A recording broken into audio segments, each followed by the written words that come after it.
Hi everyone, I'm Sherry. Today we'll be discussing about the steps when it comes to selling and purchasing your home.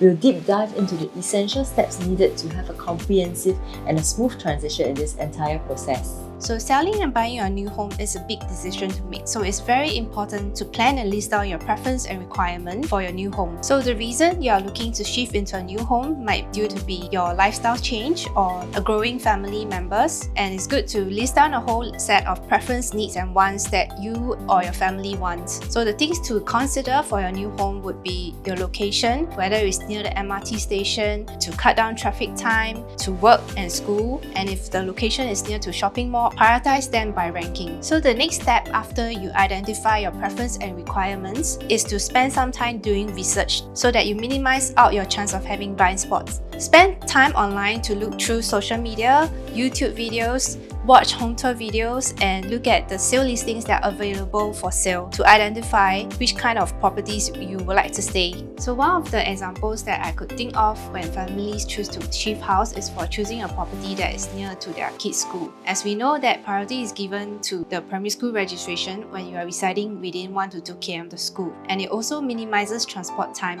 making it convenient for both parent and child. When it comes to the next step of planning is leverage. So properties are one of the rarest assets that can be leveraged. So leveraging allows you to own assets with just the down payment amount. So it's very important to pre-plan your mortgage ability as it will affect the bank willingness to loan to you, and it's also easier for you to know your finances. So when you do your bank loan assessment, the bank will want to see a minimum of 3 months worth of payslips or an employment letter. For self-employment, bank will have a 70% cut on your income, and they will need to see at least 2 years of notice of assessment. The next important part of the planning phase is to plan your finances from your current home to your next. It's very important to plan the mortgage ability and the monthly repayment in order not to have a stressful situation. So it's very good to have at least a 12-month mortgage available in your bank account or CPS as a reserve. After calculating your finances, it is good to have a grasp on your down payment, your loan eligibility, on the total debt servicing ratio, and then you will have a clearer picture of your next home budget. Next up, I'll let Tricia explain more about when it comes to planning your timeline, especially when you're doing buying and selling your house at the same time.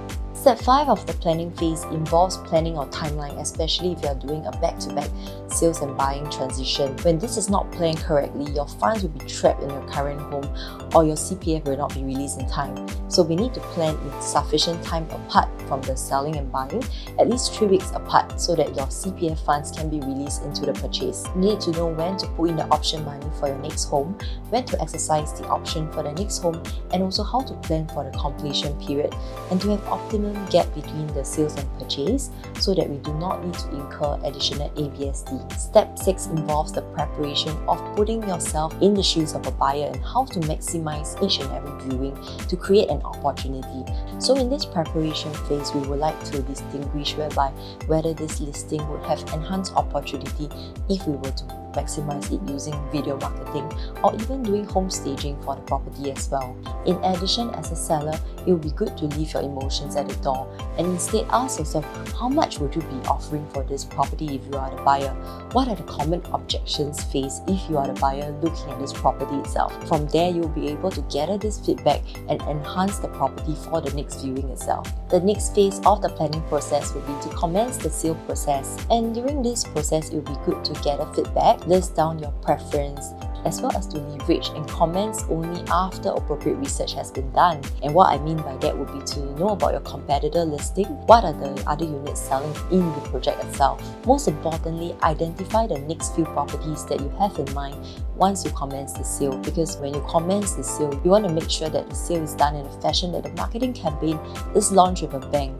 Means once you launch your property in the market, you want to make sure that the buyers that are seriously looking at these properties like your current unit, because this buyer will actually monitor the market in a very detailed fashion. The first few weeks matter the most to impress your buyers because viewings will start to decline slightly after the initial launch. So it's very important to start a 3-month time frame and also to listen to the feedback on how we can actually enhance the next viewing experience. You can commence the sale process by doing home tours and also active marketing on social media such as Instagram, Facebook, or even TikTok. Keep your negotiations flexible and fluid and also keep in mind of your buyer's considerations as well. Also, whether we would like to have a free rent back stay from the buyer, this can be negotiated during the negotiation stage. Lastly, the last step of the planning phase is to plan for alternative accommodation. It will be important to plan for accommodation during a renovation period. Keeping your timeline flexible and fluid is important, and also to keep in mind the periods of renovation from the MCST approval. Try to rent from 6 months to 1 year depending on the amount of renovation needed to be done. During this preparation phase, it will be good to communicate to your buyer during the negotiation whether you need a 3 months or 6 months rent back period. As you embark on this property investment journey, do keep in mind the thorough steps involved to plan ahead and also to ensure a smooth transition. Thank you for joining us today with the discussion of property investment with Sherry and Tricia. We wish you all the best in your real estate endeavors. See you!